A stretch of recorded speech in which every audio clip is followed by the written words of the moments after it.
grupo 70 nos tocó exponer cáncer gástrico.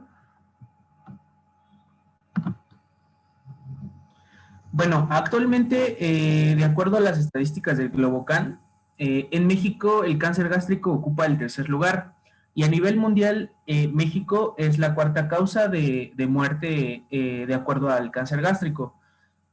Afecta principalmente al sexo masculino en relación 2-1 con el sexo femenino y se estipula, de acuerdo a la estadística, que Chiapas alcanza la tasa más alta de incidencia de cáncer gástrico por una tasa de 6.4 por 100,000 habitantes. Le sigue la Ciudad de México por 4.5 habitantes por cada 100,000 y el Estado de México en 2.5 por cada 100,000 habitantes.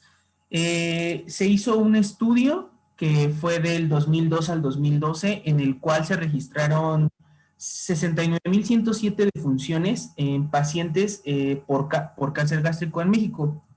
Actualmente en el mundo se dice que China, Japón, Europa del Este, América del Sur, unos países tropicales, y Costa Rica pertenecen a las tasas más altas de cáncer gástrico.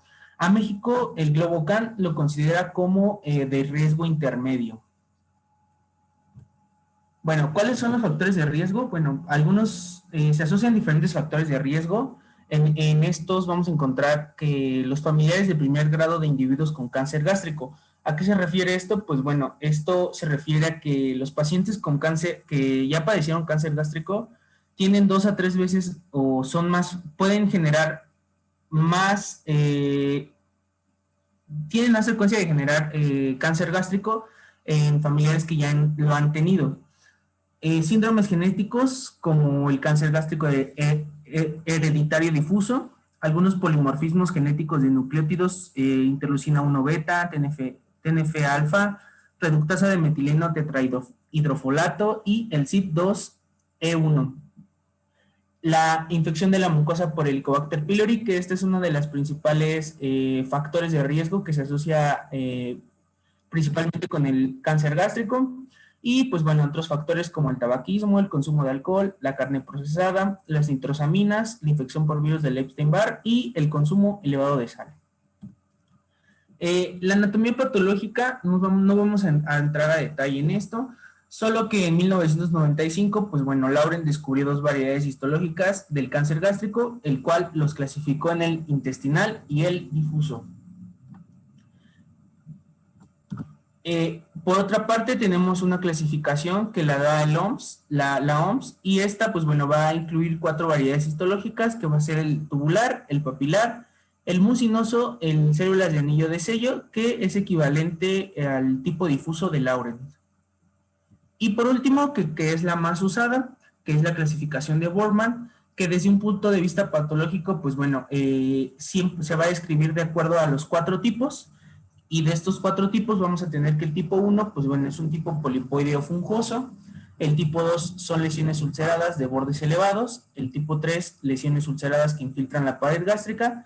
Y el tipo 4, lesiones infiltrantes difusas. Que si nosotros lo viéramos en un estudio o lo viéramos de manera real, tendríamos del lado izquierdo el tipo 1, que es polipoideo fungoso. El tipo 2, úlceras de bordes elevados. El tipo 3, bueno, lesiones ulceradas que infiltran la pared gástrica y por último, las lesiones infiltrantes difusas. En las manifestaciones clínicas vamos a tener signos característicos de acuerdo al cáncer gástrico, que va a ser la pérdida de peso, la caquexia, pérdida de apetito, anorexia, anemia, debilidad y malestar general.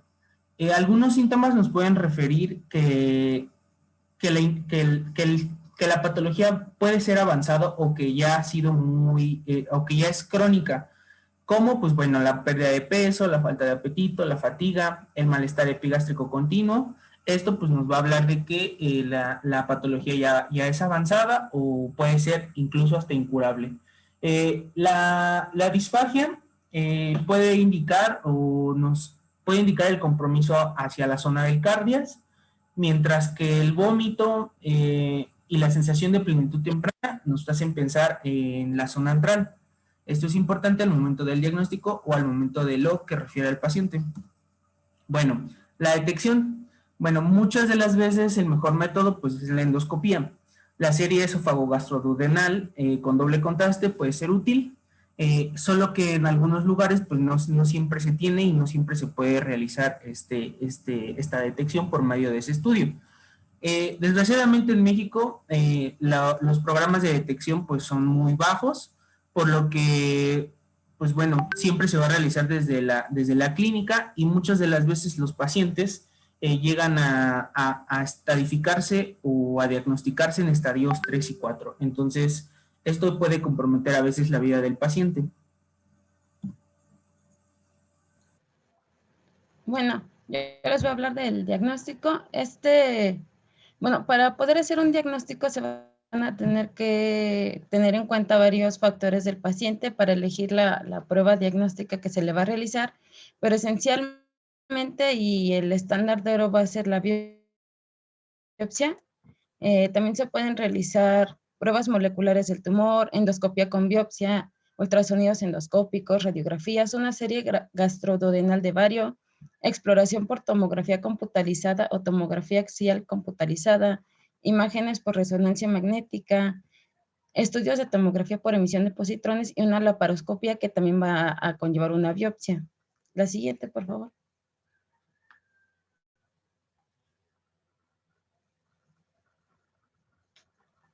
Después de realizar la endoscopía, las lesiones que vamos a poder encontrar se clasifican en los siguientes estadios, son 7 tipos diferentes, empezando por el tipo 1S, que va a ser una elevada Cecil, que está ahí señalada con la letra A, si alcanzan a ver la lesión.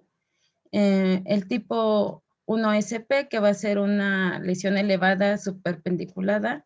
El tipo 1P, que va a ser ya una elevada perpendiculada como tal. El tipo 2A, que va a ser plana, ligeramente elevada. El tipo 2B, que va a ser totalmente plana, como se puede observar en la letra E. El tipo 2C, que va a ser plana, ligeramente deprimida. Y el tipo 3, que va a ser totalmente excavada. La siguiente, por favor. Dentro de la estadificación, bueno, esto se va a llevar a cabo después de todos los exámenes de laboratorio y de imagen que se le van a realizar al paciente. Esto ya teniendo una mejor idea y se va a estadificar de acuerdo al TNM, sabiendo que la T representa el tumor primario. Este igual se va a estadificar en 7 tipos distintos, empezando del TX, que va a ser que el tumor elevado el tumor primario no puede evaluarse, y pasando por el que es el carcinoma in situ, y terminó con el tumor que invade las estructuras adyacentes. Les vamos a pasar la presentación para que tengan una mejor idea de la evaluación del tumor primario. Después, clasificando la N, que va a ser los nódulos o los ganglios, teniendo que NX va a ser los ganglios linfáticos regionales no van a poder evaluarse. Después N0, que no va a haber metástasis en ganglios regionales. N3 va a existir metástasis en 1 a 6 ganglios linfáticos regionales. N2 de 7 a 5 ganglios, y N3 ya la metástasis va a estar en más de 15 ganglios regionales. Y bueno, la M pues va a ser la metástasis. Regrésale tantito. MX, que va a ser la metástasis a distancia, no va a poder evaluarse. M0, que no va a haber metástasis, y M1, que sí va a haber metástasis a distancia. Ahora sí, la siguiente. Dentro del tratamiento, va a depender en qué en qué etapa vamos a encontrar el cáncer. En la etapa 0, se va a limitar a la capa interna que recubre el estómago, y pues no va a haber crecimiento en otras capas profundas. Se va a tratar dentro de una cirugía, y la resección va a tener que ser de 2 centímetros por cada lado del tumor. Después, si está en la etapa 1A, se va a realizar una gastrectomía total o subtotal. También se van a extirpar ganglios linfáticos cercanos, y ahí también se puede hacer una resección endoscópica si se nota que las lesiones son pequeñas. En el tipo 1B, igual va a ser una gastrectomía ya sea total o subtotal con una linfadenectomía.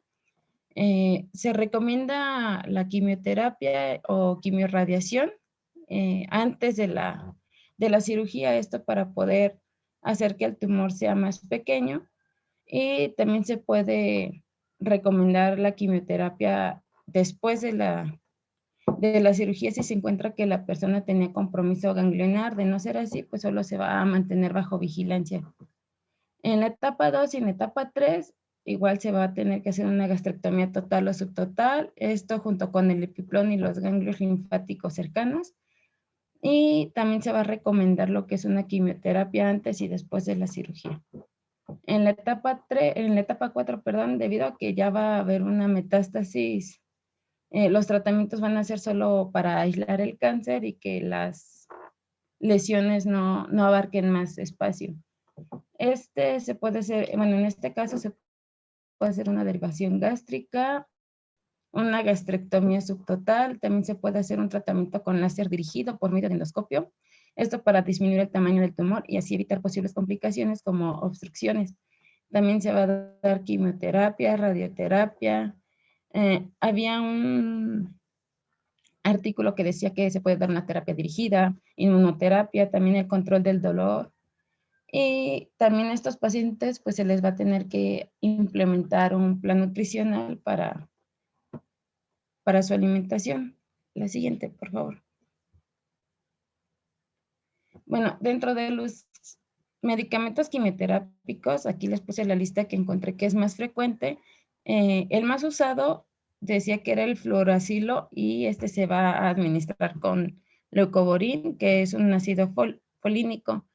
Después, bueno, de ahí para abajo van disminuyendo el uso de estos, o también se podía mencionar que se podían combinar estos quimioterápicos. La siguiente, por favor.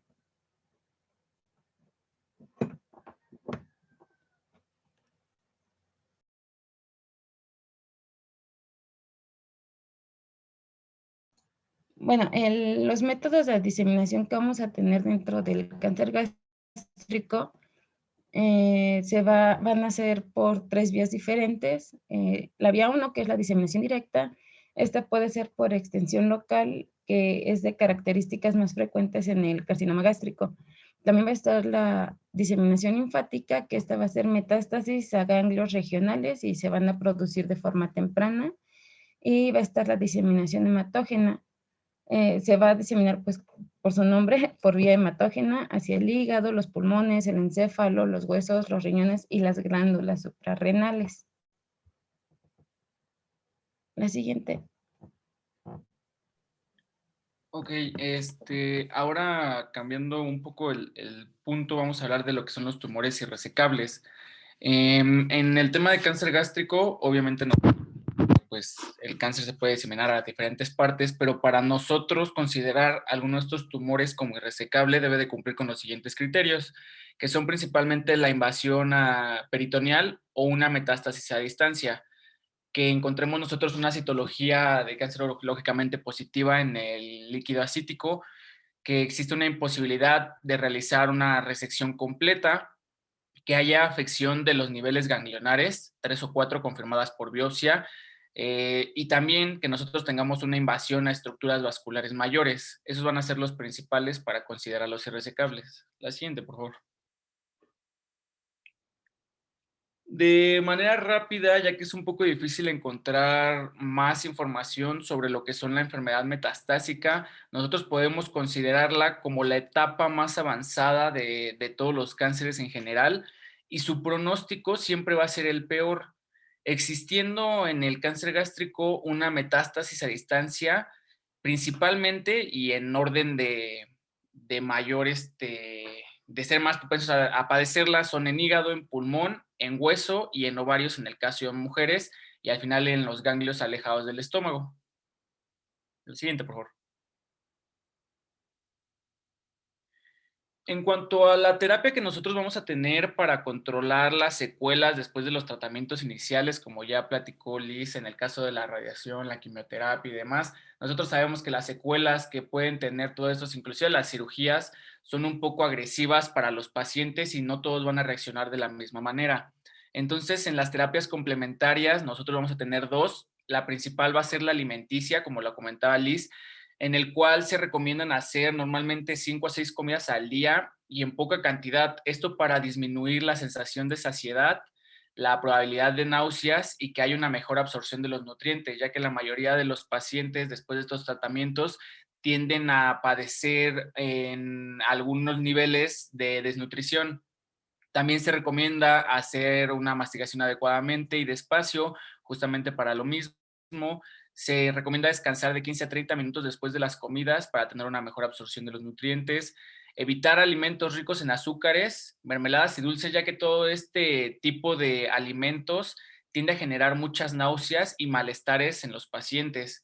También no beber demasiados líquidos entre las comidas para evitar la sensación de saciedad por agua, o bueno, en este caso por líquidos, y tener una mejor alimentación de alimentos sólidos. También no comer alimentos ricos en energía como son la pasta, el arroz o el pan, por lo mismo, ya que estos generan una sensación de saciedad muy pronta, pero no dan el nivel de nutrición que requieren los pacientes. Y por último, se hacía énfasis en recomendar comidas que fueran, en este caso, no flatulentas o que no generaran flatulencias para evitar justamente la sensación de plenitud y algún dolor en el caso de algún paciente que haya recibido una cirugía. Por último, también era administrar de forma periódica algunos suplementos, como la vitamina B12, que como nosotros sabemos, la mucosa del estómago la produce normalmente, entonces pues es necesario darle este aporte externo. La siguiente, por favor. En cuanto a la terapia de soporte, la principal va a ser administrar medicamentos antieméticos para evitar los vómitos. También, como lo mencionaba hace un momento, dar aporte nutricional, esto quiere decir aporte de vitaminas, ya que la mayoría de los pacientes pues, van a tener un déficit en estas.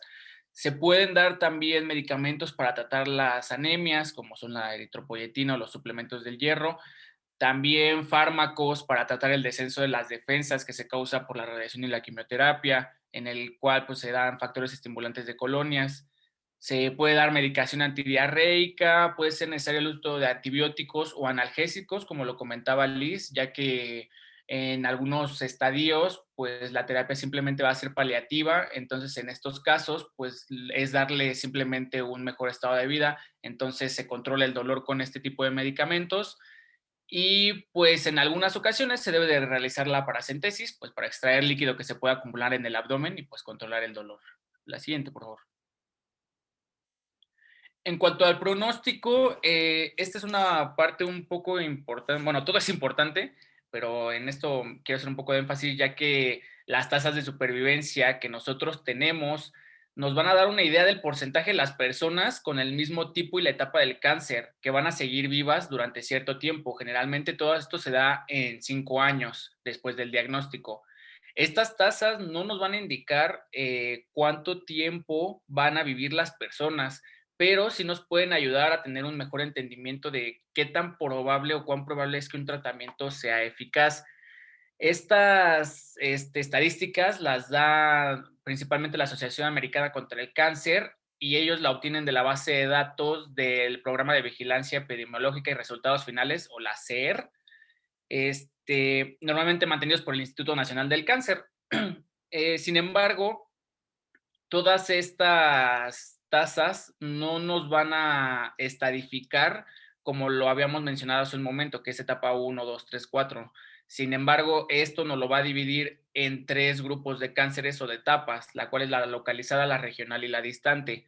En el área de la localizada no va a haber signos de que el cáncer se haya propagado fuera del estómago. La regional, el cáncer se propaga fuera del estómago hacia estructuras o ganglios linfáticos cercanos, y la distante va a ser cuando el cáncer se ha propagado a partes distantes del cuerpo, como el hígado.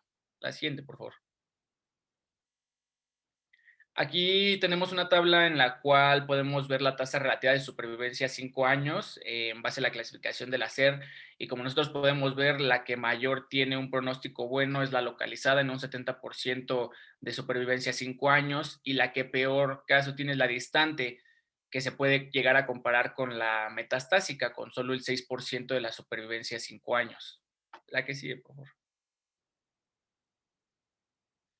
Por último, el seguimiento que nosotros vamos a tener con este tipo de pacientes Después del tratamiento con una intención curativa, claramente es preciso programar pues, las revisiones y los controles para observar si el tumor reaparece y monitorizar los efectos secundarios o complicaciones tardías que pueden llegar a aparecer. El riesgo de recaída es más elevado durante los primeros años, después de una cirugía o un tratamiento, pero van disminuyendo con el tiempo y se vuelven menos frecuentes las recidivas después de los 5 años.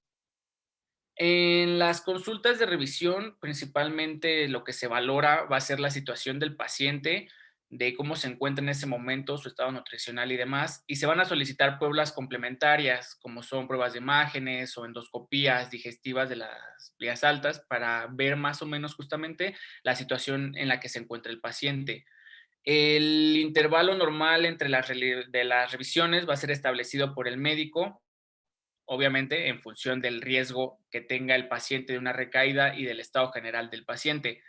También es importante destacar que en las pruebas analíticas o de imagen carecen de la capacidad de detectar una posible presencia de la enfermedad de manera microscópica.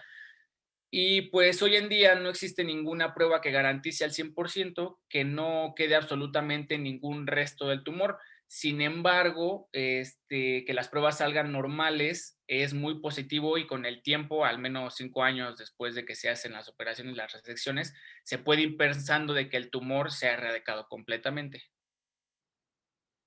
Y eso sería todo por nuestra parte.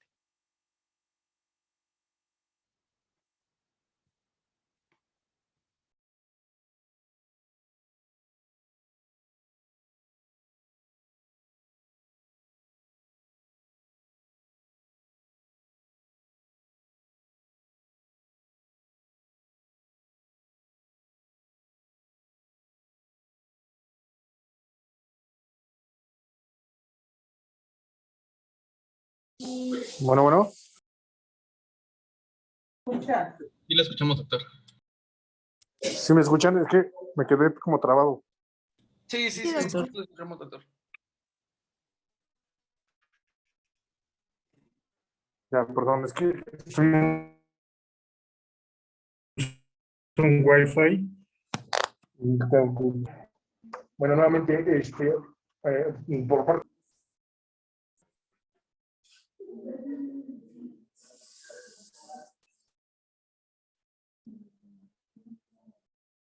Creo que ya los perdí otra vez. No, sí lo escuchamos, doctor. Bueno, bueno.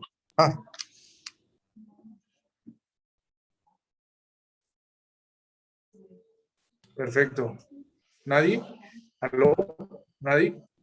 Yo tengo una pregunta, doctor. De acuerdo a la sintomatología, ¿existe algún signo como temprano para poder detectar cáncer gástrico? Porque, pues bueno, los signos que son como, por ejemplo, la caquexia, la anorexia y todo eso, o sea, son como signos muy redundantes, no son como específicos o puedan ser específicos. ¿Existe alguno en específico o algo que sea como clave de? No, mira, de hecho hay una tabla que te pone muchos síntomas que te da el cáncer gástrico, desde sangrado tubo digestivo, desde, como se dice, pérdida de peso, anemia, todo esto. Se dice que el más, no es específico, pero el más, que te podría decir, se me fue el nombre, no es específico, pero es probablemente, se acerca con cierta sensibilidad, que es la pérdida del peso. En el 63% de los casos, desafortunadamente, la pérdida de peso está dada por dos mecanismos. Cuando el tumor se encuentra en el antro y crece mucho, se tapa prácticamente hacia la progresión hacia el duodeno. Entonces forma una cosa que nosotros le llamamos estómago retencionista. El estómago retencionista pues va a empezar a almacenar. Recuerden que la cámara gástrica es una cámara que se distiende mucho. Entonces puede ser que ese contenido que se está quedando allí en el estómago pues no está pasando, por lo tanto no se puede absorber y el paciente empieza a bajar de peso cuando se encuentra esta tumoración sobre todo en el tracto de salida del estómago. Ese es un mecanismo. Y el segundo mecanismo es por actividad tumoral avanzada. Por lo tanto, la pérdida de peso, a pesar de que es el síntoma más frecuente, eso es lo que quería decir, no nos podemos dejar ir que el paciente hasta que no tenga pérdida de peso es un cáncer gástrico. Al contrario, deberíamos en nosotros pensar que el cáncer gástrico, o sea, darle un poquito de más importancia, ¿sí? ¿Qué pasa? Y se los digo porque a muchos de ustedes les va a pasar, a mí me llegó a pasar, no directamente, pero salimos de la carrera, sientes que te comes el mundo, la verdad es que te das cuenta, poco a poco ustedes se irán dando cuenta en ese proceso, que sí lo sabes, y si no lo leíste ya no lo sabes, y se te van a empezar muchas cosas, ¿no? ¿Qué es? Perdón.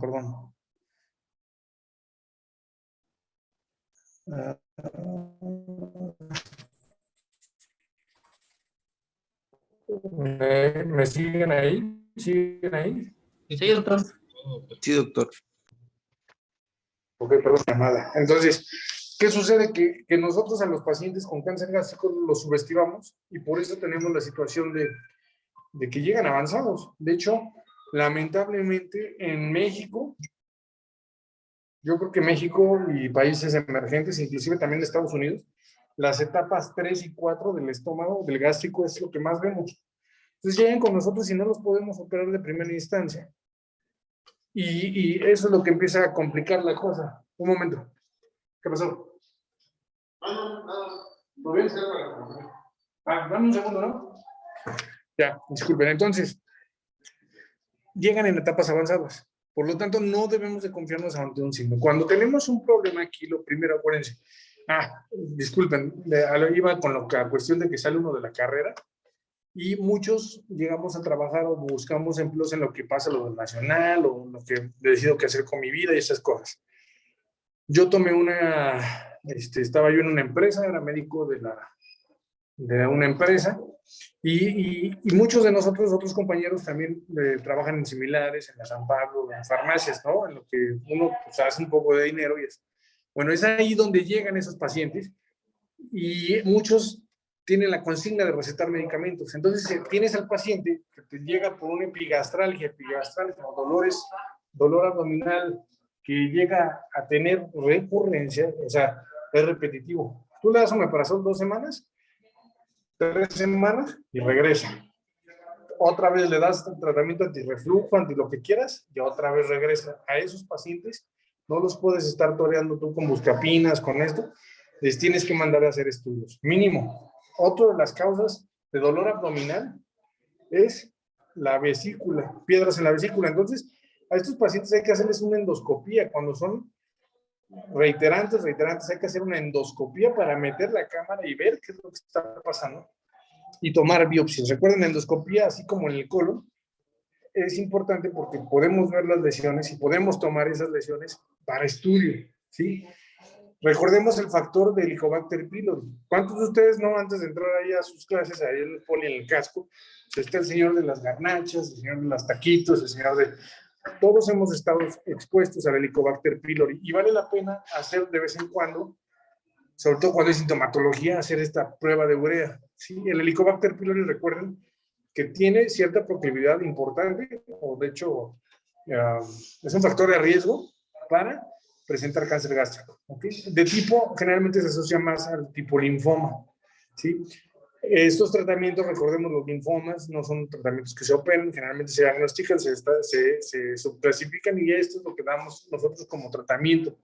Se le da quimioterapia, pero lo importante aquí es no atrasarnos en hacer los estudios, que sería lo más importante, es una endoscopía. En cuanto presenten dolor abdominal, vale la pena hacer un ultrasonido, sobre todo de vesícula, que es de los más frecuentes. Muchas veces se asocia a epigastralgia, dolor en el pubis derecho, ¿no? Hay pacientes que tienen pancreatitis, entonces ahí habría que hablar un poquito de semiología del dolor.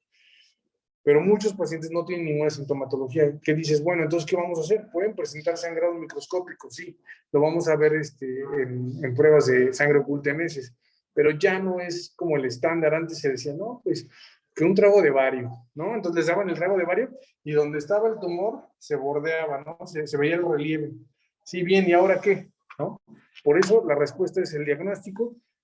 El estándar de oro para diagnosticarlo visualizarlo va a ser la endoscopía, panendoscopía, porque la panendoscopía nos deja ver desde la entrada de la boca hacia la primera porción del esófago, llegamos al estómago, todas las porciones del estómago, y podemos inclusive avanzar hacia el duodeno, segunda y tercera porción. Inclusive es tan largo el endoscopio que nosotros podemos también, cuando hablamos de temas de cáncer de vesícula biliar, sobre todo de la vía biliar que desemboca en la segunda porción del duodeno, es importante porque podemos visualizar con el endoscopio hasta allá. Hay un procedimiento que se sirve para destapar ese colédoco que se hace vía endoscopio, ¿no? Pero bueno, contestando a tu pregunta, no hay un síntoma que te diga, tiene cáncer gástrico, ¿no? Sí hay signos, ¿sí? Que nos pueden orientar a esto, pero siempre, bueno, sobre todo cuando tenemos paciente que y sigue con el dolor a pesar del tratamiento, descartar el Helicobacter pylori, hay que meter una cámara. ¿Cómo descartamos el Helicobacter pylori? Hay dos maneras. La famosa prueba de urea en aliento, y la segunda, igual con endoscopía.